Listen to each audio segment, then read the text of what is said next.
بسم اللہ الرحمن الرحیم۔ السلام علیکم ورحمۃ اللہ وبرکاتہ۔ ہم لوگ پچھلے لیسن میں حروف حلقی پڑھ چکے ہیں۔ آج ہم پڑھیں گے حروف لغویہ، حروف شجریہ اور حروف حافیہ۔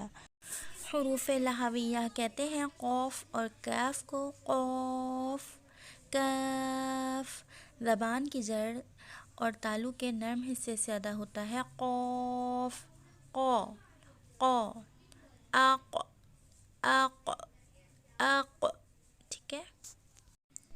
قوف کو کاف اور کاف کو کھا مت پڑھیے، ٹھیک ہے، باریک مت پڑھیے، یہ موٹا حرف ہے، یعنی کاف نہیں پڑھنا ہے، ٹھیک ہے، قوف پڑھنا ہے۔ آق، قوقیق، چلیے مشق کیجیے۔ آق، قوقیق، قن، قن، قن۔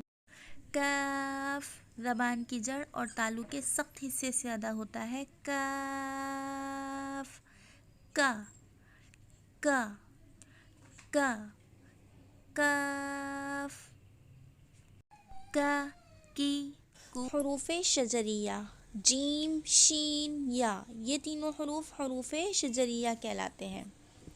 زبان کا بیچ والا حصہ جب اوپر تالو سے لگتا ہے، ٹھیک ہے، تالو کے بیچ والے زبان کا بیچ والا حصہ جب اوپر تالو سے لگتا ہے تو پھر ادا ہوتا ہے جیم، جیم، جا، جا، شین۔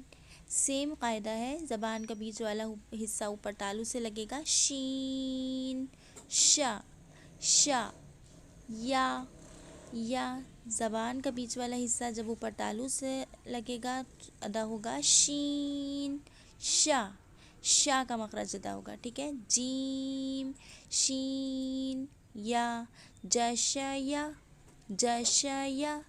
اسی طرح زبان کا بیچ والا حصہ جب تالو کی طرف اٹھائیں گے تو یا ادا ہوگا، ٹھیک ہے، یو نہیں پڑھنا، یا، یا، لیکن یا بھی نہیں پڑھنا ہے، صحیح ہے، یا، یا۔ یہ کو ای نہیں پڑھنا ہے، ٹھیک ہے، یہ کو ای نہیں پڑھنا ہے۔ ای، یا، یو، یا، یو، ین، ین، ین۔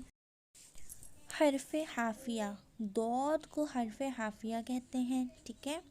ضاد زبان کے کنارے کو دائیں یا بائیں جانب اوپر کی داڑھوں کی جڑ سے لگائیے۔ زبان کی جو کروٹیں ہیں انہیں اوپر والی داڑھوں کی جڑ سے لگائیے، ٹھیک ہے، تو ادا ہوگا ضاد، عود، عود۔ یہ حروف مستعلیہ بھی ہے اس لیے اس کو پر پڑھیں گے، ٹھیک ہے۔